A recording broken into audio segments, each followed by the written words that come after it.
Hello and welcome to Saas Beast Pro. Thanks for being with us today.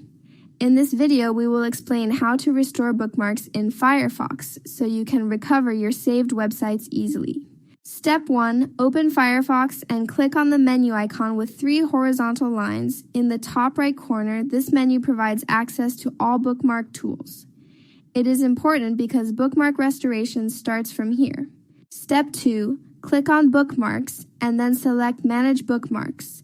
This opens the library window where bookmarks are stored. The library is used to organize, backup, and restore bookmarks. Step 3. Click on Import and Backup at the top of the library window.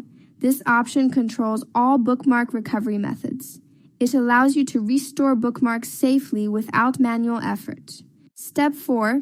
Choose Restore and select a backup from the list, or click Choose File if you have a saved backup file. This step is important because Firefox replaces current bookmarks with the restored ones. Step 5. Confirm the restore action and Firefox will automatically reload your bookmarks. Once completed, your previously saved bookmarks will appear again. Thanks for watching, and don't forget to subscribe to Saas Beast Pro for more helpful Firefox tutorials.